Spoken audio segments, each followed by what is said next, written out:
Hello and welcome to Link Ahead, the City of Dublin podcast. A big, exciting topic today. We are talking about Dublin, Ohio becoming the most connected city in the U.S. Boom! It's big, it's bold, and that's how we do things in That's Dublin. right. For our residents and with our residents. Our guest today is the man who's been the driving force in all of this. Yes, really from the very beginning, from hosting meetings and coffees with residents to formulating our state-of-the-art 10-gig fiber network. Dublin's Chief Information Officer, Doug McCollough. Welcome to Link Ahead. Awesome. Great to be here with you guys. Yeah, absolutely. I'm surprised we haven't had you on here yet, but we were saving you just for this occasion. So let's start off really broad and then we'll jump into the tech weeds. Why are we doing this? Well, we're doing this because broadband for families and homes and residents, it has become more important over the last few years. Many of our residents have noticed the kind of broadband and fiber investments that the city of Dublin has done for its business community for a long time and wanted to see something like this happen.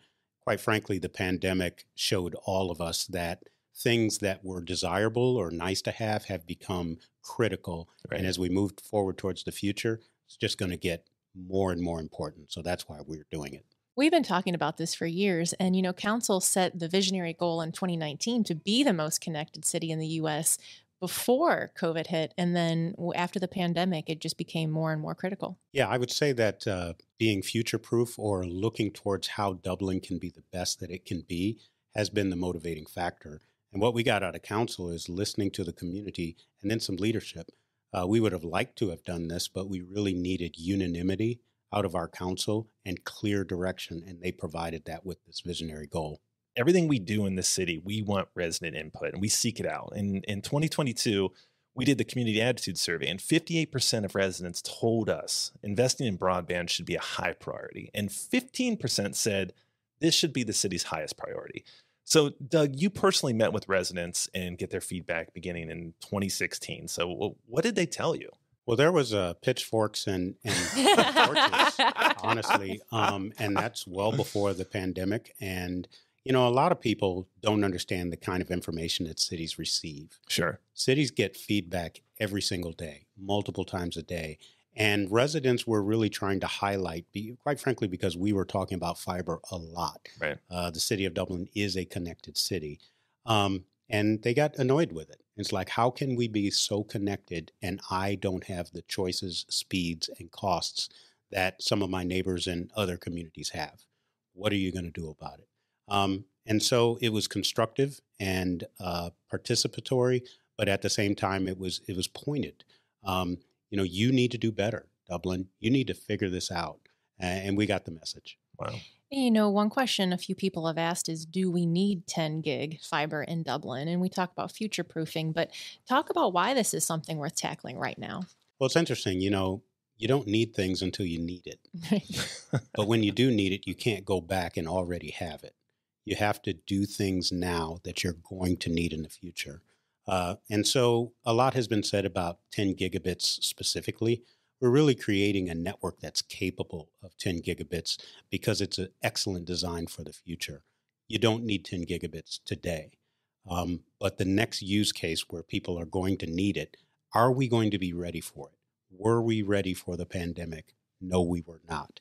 Have we been ready for everyone to go and work at home? No, we were not. Learn at home, home-based businesses, co-working. There's so many new applications for people just to get along in their lives. Are we ready for health environments at home and appointments with doctors from home? When we need that, you can't dig up the ground, have a huge construction multi-year project to make it happen. We have to anticipate what the future is going to be and build a network we are definitely going to need in the future. I say this a lot on this podcast about how Dublin is great at that. If you think about our infrastructure, this is just another extension of that. We don't wait till there's a traffic jam before we expand roads. We plan roads. We don't just react to things. Yeah, and as we know in the city, people tend to be very happy with results, not so much happy with the plan. Sure, right. But I would ask all of us to remind ourselves that all of the different things that we're happy with. Over the years, there have been a number of very large projects that initially were highly questionable. The rec center comes to mind. pretty much everybody I talk to right now is very happy with that pedestrian bridge, Bridge Park.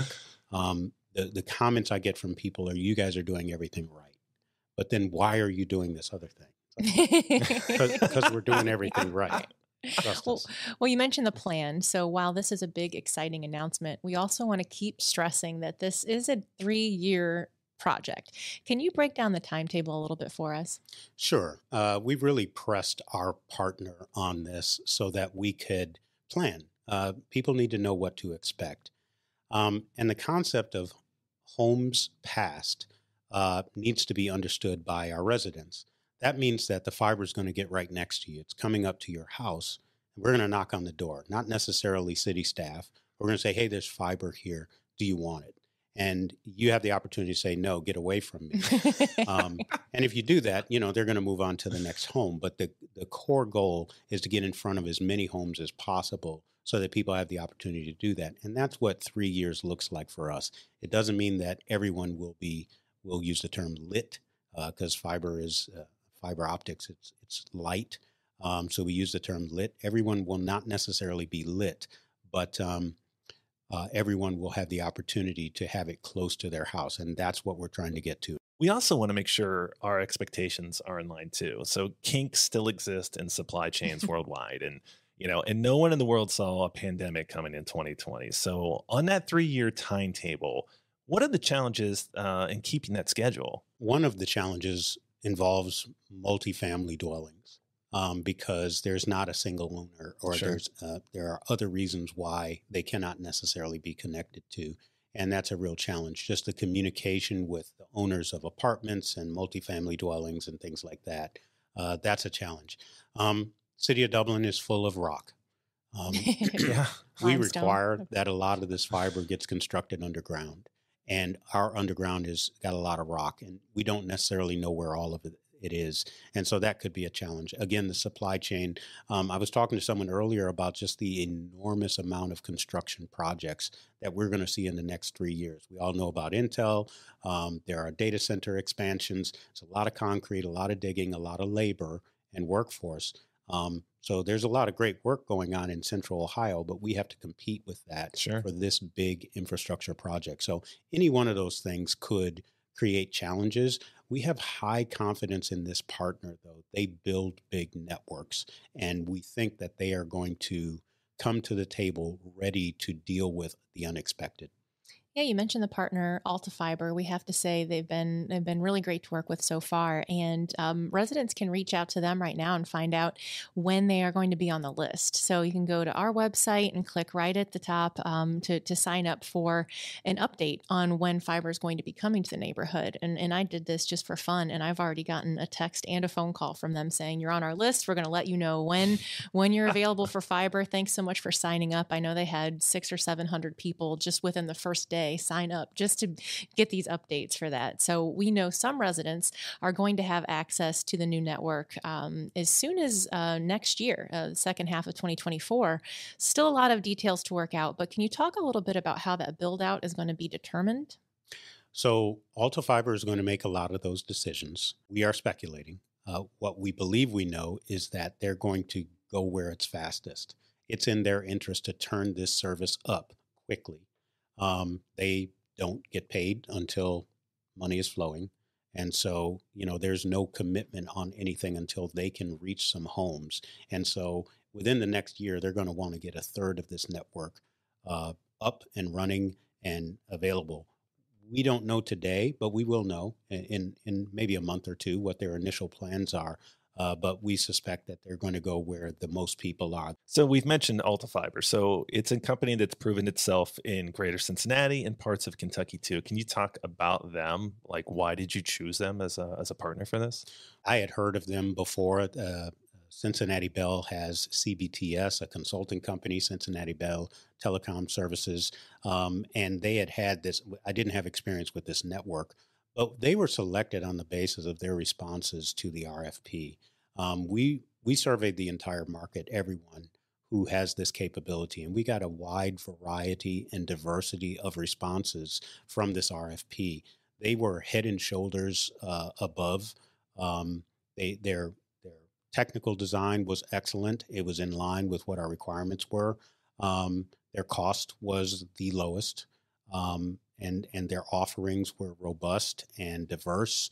A lot of things looked really good on them, and they come to the table without harming other things that we have going on here. The city of Dublin does have other providers, and we want those providers to continue to provide. So we're adding competition, we're adding choice to residents, and Alta Fiber came to the table with the capacity and the speed to do what needed to be done quickly for the city of Dublin. Right. So just to make this clear, Alta Fiber is a provider similar to WOW, Spectrum, AT&T. Residents will still have choices in providers, and they'll be able to choose the speeds they need or want for their homes, right? Exactly. Yes. When you combine this development with our Dublink 100 gigabyte network available to Dublin businesses, how does this give our city competitive advantages in things like education, economic development, residential, real estate recruitment, commercial development? The city of Dublin has a full and robust fiber program that touches a number of different applications. And because this is recorded, I have to say gigabit per second and not gigabyte. That's my fault. Sorry about that, Doug. Well, no, but it's important. And the 100 gig, I will say, project was involved in making our business areas more attractive, maintaining the value of office spaces that are 20, 30 years old. The value proposition for many of these spaces has changed. It is now not the amount of glass or the snazziness of the elevator.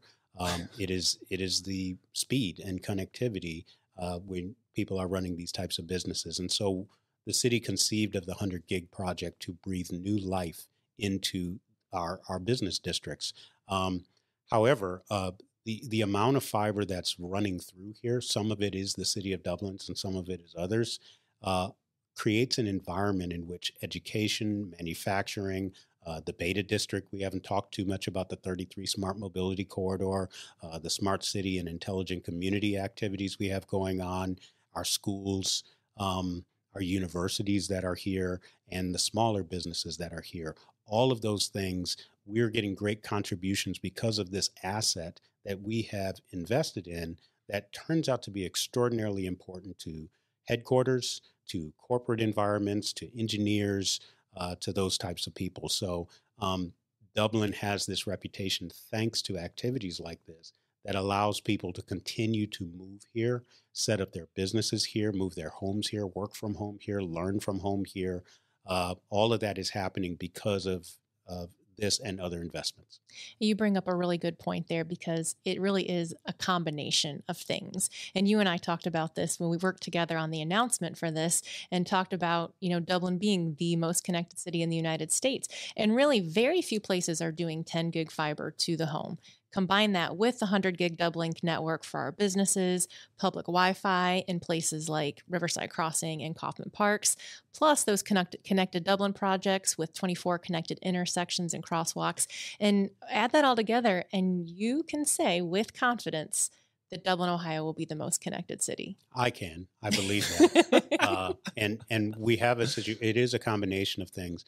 But also, we're comparing apples to apples, a city of our size. If you look at a Chicago or a Philadelphia or a New York City, they may have more fiber, they may have more people, but, pound for pound, are they 100% connected? And that's what we're achieving with this particular project is all Dublin residents will have fiber close to their home and the opportunity to have choice, connectivity, speeds, and a future of that fiber.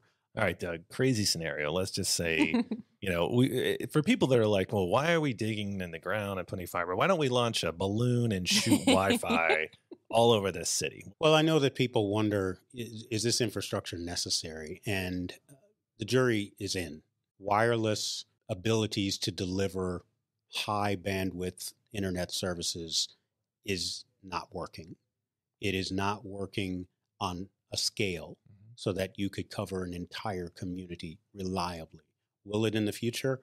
Honestly, I don't think so. When we look at fiber, it is the most robust, reliable capability that is known by any provider today.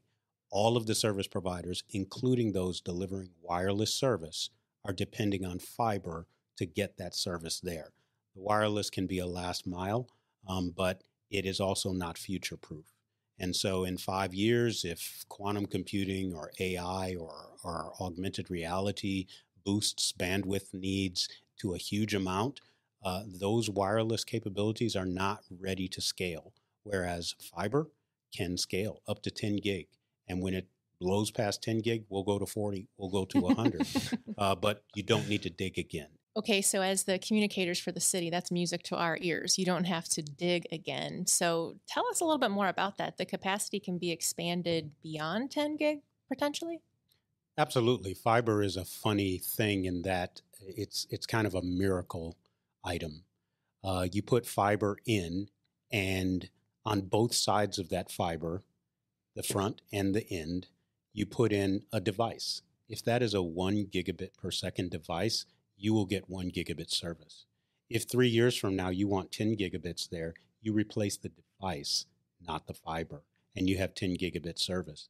The same fiber can be used for 100 gigabit, and that's how the city did its 100 gigabit service.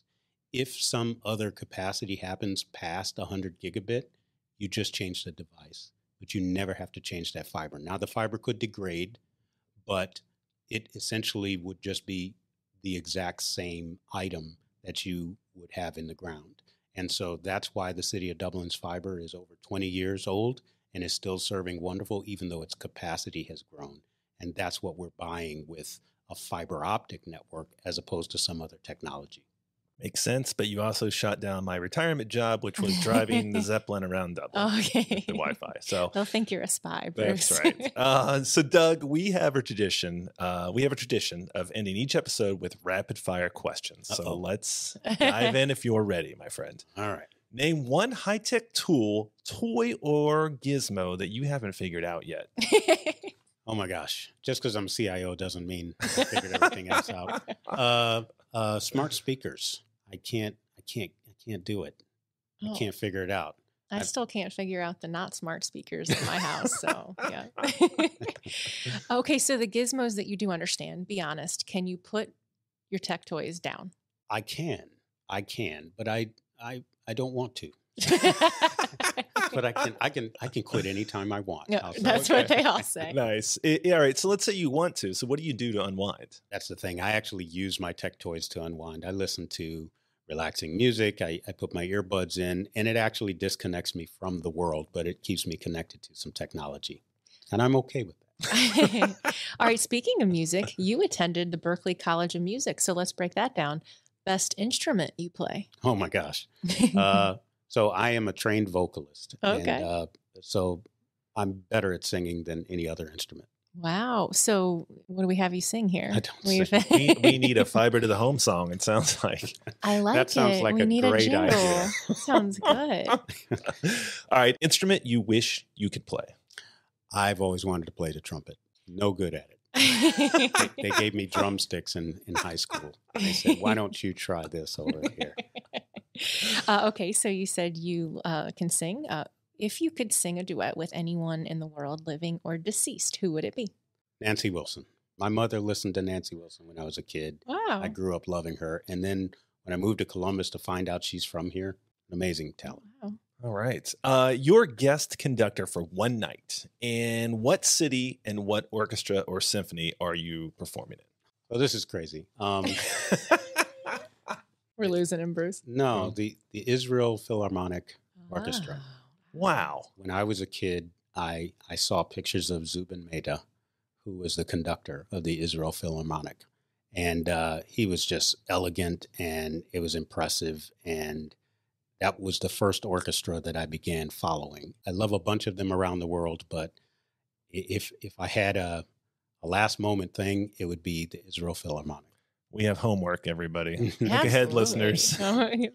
It's what I'll be listening to on Spotify That's later. it. No, you so won't. No, you guys are not going to do that. All right. So when you're talking to someone in Israel and they say, describe Dublin, Ohio, you would say?